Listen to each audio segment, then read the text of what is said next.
ನಮಸ್ಕಾರ. ಈ ವಿಡಿಯೋ ನೋಡುವಂತ ಎಲ್ಲ ಆತ್ಮೀಯ ವೀಕ್ಷಕರಿಗೆ ಇವತ್ತಿನ ವಿಡಿಯೋದಲ್ಲಿ ನಿಮ್ಗೆ ಏನು ಹೇಳ್ಕೊಡೋತೀನಪ್ಪ ಅಂದ್ರೆ PDF ಅಲ್ಲಿ ಇರುವಂತಹ ಇಂಗ್ಲಿಷ್ ಒಳಗಡೆ ಇರುವಂತದನ್ನ ನಮಗೆ ಅರ್ಥ ಆಗ್ತಾ ಇರೋದಿಲ್ಲ. ಏನಾದರೂ ಒಂದು ಬುಕ್ಸ್ ಅನ್ನ ಓದಬೇಕಾಗಿರುತ್ತೆ ಅಥವಾ ಏನಾದರೂ ಒಂದು ನೋಟ್ಸ್ ಅನ್ನ ನಾವು ಓದಬೇಕಾಗಿರುತ್ತೆ, ಅದನ್ನ PDF ಆಗಿ ತಗೊಂಡಿರ್ತೀವಿ. ಆ PDF ಒಳಗಡೆ ಇರುವಂತಹ ಇಂಗ್ಲಿಷ್ ಅಲ್ಲಿ ಬರ್ದಿರುವಂತದನ್ನ ನಮಗೆ ಅರ್ಥ ಆಗ್ಲಿಲ್ಲ ಅಂದ್ರೆ ಅದನ್ನ ಕನ್ನಡದ ಒಳಗಡೆ ಯಾವ ತರ ಟ್ರಾನ್ಸ್ಲೇಷನ್ ಮಾಡ್ಕೊಂಡು ಓದಬಹುದು ಅನ್ನೋದನ್ನ ನಿಮ್ಗೆ ಈ ವಿಡಿಯೋದಲ್ಲಿ ಮಾಹಿತಿಯನ್ನ ಕೊಡ್ತಾ ಇದ್ದೀನಿ. ದಯವಿಟ್ಟು ಬಹಳ ಅತ್ಯುತ್ತಮ ಉಪಯುಕ್ತವಾದ ಮಾಹಿತಿ ಅಂತ ಹೇಳ್ಬೋದು. ಯಾಕಂದ್ರೆ ಪ್ರತಿಯೊಂದು ಇಂಗ್ಲಿಷ್ ಒಳಗೆ ಇದ್ದಿರ್ತಾವ, ಅದನ್ನ ಕನ್ನಡದೊಳಗೆ ನಾವು ಹೆಂಗೆ ಅರ್ಥ ಮಾಡ್ಕೋಬೇಕು, ಕನ್ನಡದೊಳಗೆ ಹೆಂಗೆ ಓದಬೇಕು ಅನ್ನೋದು ನಿಮ್ಗೆ ಈ ವಿಡಿಯೋದೊಳಗೆ ಗೊತ್ತಾಗ್ಬಿಡ್ತದೆ. ದಯವಿಟ್ಟು ನಾ ಮಾಡುವಂತ ಈ ತರ ಪ್ರತಿಯೊಂದು ವಿಡಿಯೋಸ್ಗಳನ್ನ ತಪ್ಪಲಾರ್ದೆ ನೋಡ್ಬೇಕಾಗಿತ್ತು ಅಂದ್ರೆ ವಿಡಿಯೋ ಕೆಳಗೆ ಸಬ್ಸ್ಕ್ರೈಬ್ ಅನ್ನೋ ಬಟನ್ ಕಾಣಿಸ್ತದೆ, ಸಬ್ಸ್ಕ್ರೈಬ್ ಮಾಡ್ಕೊರಿ. ಬಾಜು ಒಂದು ಬೆಲ್ ಐಕಾನ್ ಗಂಟಿ ಬರ್ತದೆ, ಅದಕ್ಕೆ ಬಾರಿಸ್ಬಿಟ್ರೆ ಸಾಕು. ನಾ ಮಾಡುವಂತ ಈ ತರ ಪ್ರತಿಯೊಂದು ವಿಡಿಯೋಸ್ಗಳ ಮಾಹಿತಿ ಏನಾಗಿರುತ್ತದೆ ನಿಮ್ಮ ಫೋನ್ ಮೇಲೆ ಮತ್ತೆ ನಿಮ್ಮ ಕಂಪ್ಯೂಟರ್ ಮೇಲೆ ನೋಟಿಫಿಕೇಶನ್ ಬಂದಿರ್ತದೆ. ನೀವು ಮನೆಯಲ್ಲೇ ಕೂತ್ಕೊಂಡು ನಾನು ಮಾಡುವಂತ ಎಲ್ಲಾ ತರದ ಮಾಹಿತಿಯನ್ನ ಪಡೆಯಬಹುದು ವೀಕ್ಷಕರೇ. ಓಕೆ, ನೋಡೋಣ. ನನ್ನ ಕಡೆ ಒಂದು PDF ಫೈಲ್ ಇದೆ, ಅದನ್ನು ಓಪನ್ ಮಾಡಿಕೊಂಡು ಆ ಇಂಗ್ಲಿಷ್ ಒಳಗಡೆ ಇರುವಂತದನ್ನ ನಾನು ಕನ್ನಡದೊಳಗೆ ಹೆಂಗೆ ಓದಬೇಕು ಅನ್ನೋದು ನಿಮ್ಗೆ ಇಲ್ಲಿ ಗೊತ್ತಾಗ್ಬಿಡ್ತದೆ. ನಾನೇನ್ ಮಾಡ್ತೀನಿ, ಇದನ್ನ ಓಪನ್ ಮಾಡ್ಕೋತೀನಿ. ನೋಡ್ರಿ, ಇಲ್ಲಿ ಇಂಗ್ಲಿಷ್ ಒಳಗೆ ಅದ, ಬಟ್ ಇದಕ್ಕೆ ಏನಂತಾರ ಗೊತ್ತಿಲ್ಲ. ಬಟ್ ಡಿಯರ್ ಪಾರ್ಟಿಸಿಪೇಟ್ ಅಂತ ಹೇಳ್ತಾ ಇದ್ದಾರೆ, ಹೌದಾ? ಇದನ್ನ ಅಂದ್ರೆ ಕನ್ನಡದೊಳಗೆ ಏನಂತಾರ, ಇಲ್ಲಿ ಮುಂದೆ ಏನೇನೋ ಬರ್ದಾರ. ಇದೆಲ್ಲ ನಾನು ಕನ್ನಡದೊಳಗೆ ಅರ್ಥ ಆಗ್ಬೇಕಲ್ಲ, ಹೆಂಗ್ ಮಾಡ್ಬೇಕು ಅನ್ನೋದು ಕೂಡ ಬಹಳ ಜನರಿಗೆ ಕನ್ಫ್ಯೂಸ್ ಇರ್ತದೆ. ಕ್ವಶನ್ ಪೇಪರ್ ಆಗಿರ್ಬೋದು, ಇನ್ನಿತರ ಬುಕ್ಸ್ ಗಳಾಗಿರ್ಬೋದು, ನೋಟ್ಸ್ ಗಳಾಗಿರ್ಬೋದು, ಅದನ್ನ ನೀವು ಈಸಿಯಾಗಿ ಅರ್ಥ ಮಾಡ್ಕೋಬಹುದು ಕನ್ನಡದೊಳಗಡೆ. ಹೆಂಗಪ್ಪ ಅಂದ್ರೆ ನಾನು ಇದನ್ನ ಕಂಪ್ಲೀಟ್ ಆಗಿ ಸೆಲೆಕ್ಷನ್ ಮಾಡ್ಕೋತೀನಿ. ಓಕೆನಾ? ಈ ತರ ಅಂದ್ರೆ ನೀವು ಮೋಸ್ಟ್ಲಿ ಕಂಪ್ಲೀಟ್ ಫಸ್ಟ್ ನಾನು ಇದಷ್ಟೇ ಸೆಲೆಕ್ಷನ್ ಮಾಡ್ಕೊಂಡು ರೈಟ್ ಕ್ಲಿಕ್ ಮಾಡಿ ಕಾಪಿ ಅಂತ ಹೇಳ್ತೀನಿ. ಕಾಪಿ ಅಂತ ಹೇಳ್ತಿದ್ದಾಗ ಇಂಟರ್ನೆಟ್ ಗೂಗಲ್ ಕ್ರೋಮ್ ಅನ್ನು ಓಪನ್ ಮಾಡ್ಕೊಳ್ಳಿ. ಇಂಟರ್ನೆಟ್ಗೆ ಸಂಬಂಧಪಟ್ಟಿರುವಂತಹ ಒಂದು ಅಪ್ಲಿಕೇಶನ್ ಇರುತ್ತೆ ನಮ್ಗೆ, ಯಾವುದು ಗೂಗಲ್ ಟ್ರಾನ್ಸ್ಲೇಷನ್ ಅಂತೇಳಿ. ಓಕೆ, ಇದನ್ನು ಓಪನ್ ಮಾಡ್ಕೋತೀನಿ. ನಾನು ಓಪನ್ ಮಾಡ್ತಿದ್ದಾಗನೆ ಯಾವುದೇ ಹೆಸರಾಗಿರ್ಬೋದು ಬೇಕಾದಿರ್ಲಿ, ಅದು ಇಂಗ್ಲಿಷ್ ಒಳಗೆ ಇದ್ದಿದ್ದನ್ನ ನಾವು ಕನ್ನಡದೊಳಗೆ ಓಪನ್ ಮಾಡ್ಬೋದು. ನಾನೇನ್ ಮಾಡ್ತಾ ಇದ್ದೀನಿ, ಇಲ್ಲೊಂದು 4 ಪಾಯಿಂಟ್ ಕಾಣಿಸ್ತಾ ಇರತ್ತೆ ನಿಮ್ಗೆ, 5-6 ಪಾಯಿಂಟ್ಸ್ ಇಲ್ಲಿ ನಿಮ್ಗೆ ಕಾಣಿಸ್ತಾ ಇರತ್ತೆ. ಇದರ ಮೇಲೆ ಹೋಗ್ಬಿಟ್ಟು ಇಲ್ಲಿಂದ ನೀವು ನೋಡ್ಬೋದು ಯಾವುದು ಟ್ರಾನ್ಸ್ಲೇಟ್ ಅಂತ ಇರತ್ತೆ. ಈ ಟ್ರಾನ್ಸ್ಲೇಟರ್ ಮೇಲೆ ಕ್ಲಿಕ್ ಮಾಡ್ಕೊಂಡಾಗ ಓಕೆ, ಕ್ಲಿಕ್ ಮಾಡ್ಕೊಂಡಾಗ ಈ ತರ ಒಂದು ಪೇಜ್ ಓಪನ್ ಆಗುತ್ತೆ.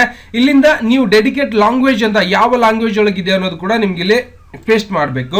Ctrl+V ನಾನು ಕಾಪಿ ಮಾಡಿರೋದನ್ನ ಪೇಸ್ಟ್ ಮಾಡ್ತೀನಿ. ಇಲ್ಲಿ ಕನ್ನಡದೊಳಗಡೆ ಓಪನ್ ಆಗುತ್ತೆ.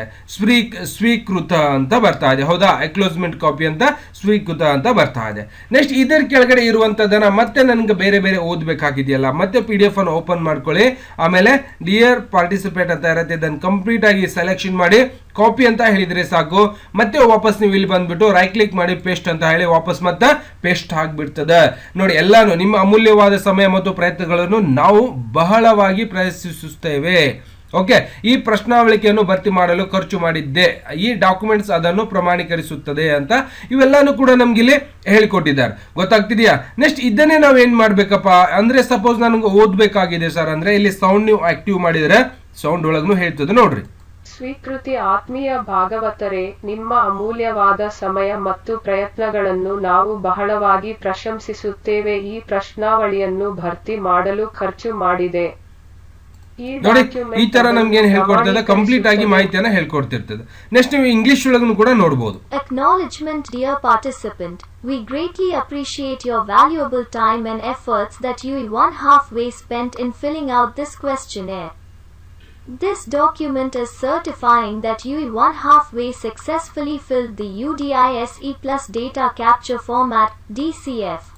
ನೋಡಿ, ಈ ತರ ನಾವು ಕೂಡ ಏನ್ ಮಾಡ್ಬೋದು, ಇಂಗ್ಲಿಷ್ ಒಳಗೆ ನೋಡ್ಬೋದು, ಫ್ರೆಂಚ್ ಒಳಗೆ ನೋಡ್ಬೋದು, ಸ್ಪೇನ್ಸ್ ಒಳಗೆ ನೋಡ್ಬೋದು, ನಿಮ್ ಬೇಕಾದ ಲ್ಯಾಂಗ್ವೇಜ್ ಒಳಗೆ ನೋಡಿ, ಸ್ಪೇನ್ ಒಳಗೂ ಕೂಡ ನೀವು ಓದ್ಬೋದು. ಇದನ್ನ ಓಪನ್ ಮಾಡ್ಕೊಳ್ಳಿ. Reconocimiento querido participante, apreciamos mucho su valor. ಎಲ್ಲಾ ಲ್ಯಾಂಗ್ವೇಜ್ ಒಳಗೂ ಕೂಡ ನಿಮ್ಗೆ ಏನಾಗಿರುತ್ತೆ, ಇಷ್ಟು ಲ್ಯಾಂಗ್ವೇಜ್ ಒಳಗೆ ನಮ್ಗೆ ಏನಾಗ್ತದೆ, ಟ್ರಾನ್ಸ್ಲೇಷನ್ ಆಗಿ ಬರ್ತಾ ಇರತ್ತೆ. ನೀವು ಎಲ್ಲಾ ಲ್ಯಾಂಗ್ವೇಜ್ ಒಳಗೂ ಕೂಡ ನೋಡ್ಬೋದು. ಸಪೋಸ್ ಸರ್ ಹಿಂದಿ ಲ್ಯಾಂಗ್ವೇಜ್ ಒಳಗೆ ನೋಡ್ಬೇಕಾಗಿದೆಯಲ್ಲ, ನಮ್ಗೆ ಹಿಂದಿ ಬರೋದಿಲ್ಲ, ಹಿಂದಿ ತಿಳಿಯೋದಿಲ್ಲ ಸರ್, ಹಿಂದಿ ನೋಟ್ಸ್ ಇದೆ, ಅದನ್ನ ನೋಡ್ಕೋಬೇಕಲ್ಲ, ಇದನ್ನ ಓಪನ್ ಮಾಡ್ಕೊಳ್ಳಿ, ऑन ಮಾಡಿ. स्वीकृति प्रिय प्रतिभागी, हम आपके बहुमूल्य समय और प्रयासों की बहुत सराहना करते हैं जो आपने इस प्रश्नावली को भरने में खर्च किया. यह दस्तावेज प्रमाणित कर रहा है कि ನೋಡಿ, ಈ ತರ ನಾವೇನ್ ಮಾಡ್ಬೋದು, ಟ್ರಾನ್ಸ್ಲೇಷನ್ ಮಾಡಿ ನಮ್ಗೆ ಬರ್ಲಾಕತ್ತಿದ್ದು ಅಂದ್ರೆ ಇಂಗ್ಲಿಷ್ ಬರ್ತಾ ಇರೋದಿಲ್ಲ. ಈಗ ನೋಡಿ, ವಾಟ್ ಈಸ್ ಕಂಪ್ಯೂಟರ್ ಅನ್ನೋದನ್ನ ಟೈಪ್ ಮಾಡಿರ್ತೀವಿ ಅಥವಾ ಏನೋ ಒಂದು ಟೈಪ್ ಮಾಡಿರ್ತೀವಿ, ಅದನ್ನ ನಾವು ಇಂಗ್ಲಿಷ್ ಒಳಗಡೆ ಬಹಳ ಬೇಗವಾಗಿ ಕನ್ವರ್ಟ್ ಅನ್ನ ಮಾಡ್ಕೊಂಡ್ಬಿಡ್ಬೋದು. ಇಲ್ಲಿ ಇಂಗ್ಲಿಷ್ ಒಳಗೆ ಇರ್ತದೆ. ಈ ತರ ಬೇರೆ ಬೇರೆ ಹಲವಾರು ಇಲ್ಲಿ ಸ್ಪೀಚ್ ಟು ಟೆಕ್ಸ್ಟ್ ಇರ್ತದೆ, ಇದನ್ನ ಬೇಕಾಗಿಲ್ಲ. ಇನ್ನು PDF ನೋಟ್ಸ್ ಅನ್ನ ನೀವು ಹಲವಾರು ಓಪನ್ ಮಾಡ್ಕೊಂಡು ನೀವೇನ್ ಮಾಡ್ಬೋದು, ಇದರಲ್ಲಿ ಓಪನ್ ಮಾಡ್ಕೊಂಡು ಎಲ್ಲಾ ತರದ ಮಾಹಿತಿಯನ್ನು ಕೂಡ ನೀವು ಇಲ್ಲೇ ಪಡೆಯಬಹುದು. ಗೊತ್ತಾಗ್ತಿದೆಯಾ? ಹಲವಾರು ಬೇರೆ ಬೇರೆ PDFs ಗಳನ್ನು ಕೂಡ ನೀವು ಓಪನ್ ಮಾಡಿ ಅದ್ರೊಳಗೆ ನೋಡಬಹುದು, ಮಾಹಿತಿನೂ ಕೂಡ ಸಿಗ್ತಾ ಇರುತ್ತೆ. ಇರುತ್ತೆ ವೀಕ್ಷಕರೇ. ನಿಮ್ಗೆ ಗೊತ್ತಾಗಿದೆ ಅಂತ ಅನ್ಕೋತಾ ಇದ್ದೀನಿ. ಮತ್ತೆ ಇದರೊಳಗೆ ನಿಮ್ಗೆ ಏನಾದ್ರು ಕನ್ಫ್ಯೂಸ್ ಆಗ್ತಿತ್ತು, ಎಲ್ಲಿ ಹೋಗ್ಬೇಕು ಇನ್ನೊಂದ್ಸರ್ತಿ ತೋರಿಸ್ತೀನಿ. ಯಾವುದು ಇಂಟರ್ನೆಟ್ ಗೂಗಲ್ ಕ್ರೋಮ್ ಓಪನ್ ಮಾಡ್ಕೋಬೇಕು. ಈ ತರ ಓಪನ್ ಮಾಡ್ತಿದ್ದಾಗನೆ ಇಲ್ಲಿ ಓಪನ್ ಮಾಡ್ತಿದ್ದಾಗನೆ ಒಂದು ಮೂಲಿ ಒಳಗ 3 ಬಾಕ್ಸ್ ಕಾಣಿಸ್ತಾವ ನಿಮ್ಗೆ. ಇಲ್ಲಿ 3 ಬಾಕ್ಸ್ ಒಳಗೆ ಏನ್ ಮಾಡ್ಬೇಕು, ಇಲ್ಲಿಂದ ಟ್ರಾನ್ಸ್ಲೇಟರ್ ಅಂತ ಇರತ್ತೆ. ಈ ಟ್ರಾನ್ಸ್ಲೇಟ್ ಒಳಗ ಯಾವ ಭಾಷೆಯನ್ನ ಬದಲಾವಣೆ ಮಾಡಬೇಕು ಆ ಭಾಷೆಯನ್ನ ಇಲ್ಲಿ ಕ್ಲಿಕ್ ಮಾಡ್ಕೊಂಡು Ctrl+V ಮಾಡ್ತೀನಿ. ಅದೇ ಭಾಷೆಯನ್ನ ನಿಮ್ಗೆ ಯಾವ ಲ್ಯಾಂಗ್ವೇಜ್ ಒಳಗೆ ಬೇಕೋ, ಕನ್ನಡದೊಳಗೆ ಬೇಕಾಗಿದೆ ಅಂದ್ರೆ ಕನ್ನಡವನ್ನ ಸೆಲೆಕ್ಷನ್ ಮಾಡ್ಕೋಬೇಕು. ಇಷ್ಟೇ ಈಸಿಯಾಗಿ ಇಂಗ್ಲಿಷ್ ಒಳಗಿರೋದನ್ನ ನಾವು ಕನ್ನಡದೊಳಗ ಓದ್ಕೊಂಡ್ಬಿಡ್ಬೋದು. ಈಗ ಸಪೋಸ್ ನೀವು ಆನ್ಲೈನ್ ಅಪ್ಲಿಕೇಶನ್ ಹಾಕ್ತಾ ಇರ್ತೀರಿ, ಆ ಟೈಮಿಗೆ ಒಂದು ಆಪ್ಷನ್ಸ್ ನಿಮ್ಗೆ ಗೊತ್ತಾಗಿರೋದಿಲ್ಲ, ಇದು ಅಂದ್ರೆ ಏನು ಅಂತ ಅರ್ಥ ಆಗ್ತಾ ಇರೋದಿಲ್ಲ. ಅದನ್ನ ನೀವು ಕಾಪಿ ಪೇಸ್ಟ್ ಇಲ್ಲಿ ಮಾಡಿದ್ರೆ ಸಾಕು, ಗೊತ್ತಾಗ್ಬಿಡುತ್ತೆ. ಕನ್ನಡದೊಳಗೆ ಹೇಳ್ಬಿಟ್ರು ಅಂದ್ರೆ ಅರ್ಥ ಆಗ್ಬಿಡ್ತದೆ. ನೀವೇನ್ ಮಾಡ್ಬೋದು, ಅದನ್ನ ಅಪ್ಲಿಕೇಶನ್ ಹಾಕ್ಬೋದು. ಮತ್ತೆ ಈ ಅಕ್ಷರಗಳನ್ನ ಕಾಪಿನೂ ಕೂಡ ನೀವು ಮಾಡ್ಬೋದು ಇಲ್ಲಿಂದ. ಸಪೋಸ್ ಇಲ್ಲಿಂದ ಶೇರ್ ಕೂಡ ಮಾಡ್ಬೋದು ಬೇರೆಯವರಿಗೆ. ಸಪೋಸ್ ಸೌಂಡ್ ಬೇಕು ಅಂದ್ರೆ ಸೌಂಡ್ ಕೂಡ ನೀವು ಮಾಡ್ಬೋದು. ಬಹಳ ಈಸಿ ಆಗಿರುತ್ತೆ. ಗೊತ್ತಾಗಿದೆಯಾ? ಈ ತರ ಹಲವಾರು ವಿಡಿಯೋಸ್ ಗಳನ್ನ ಮಾಡಿ ಯೂಟ್ಯೂಬ್ ಅಲ್ಲಿ ಅಪ್ಲೋಡ್ ಮಾಡ್ತಾ ಇರ್ತೀನಿ. ಪ್ರತಿಯೊಂದು ವಿಡಿಯೋಸ್ ಗಳನ್ನ ಇದೇ ರೀತಿಯಾಗಿ ನೋಡಿ ಮಾಹಿತಿಯನ್ನ ಪಡೆದಿದ್ದಾರೆ ವೀಕ್ಷಕರೇ. ಮತ್ತೆ ಸಿಗೋಣ ಮುಂದಿನ ವಿಡಿಯೋದಲ್ಲಿ. ನಮಸ್ಕಾರ. ವಿಡಿಯೋ ನೋಡುವಂತ ಎಲ್ಲ ಆತ್ಮೀಯ ವೀಕ್ಷಕರಿಗೆ.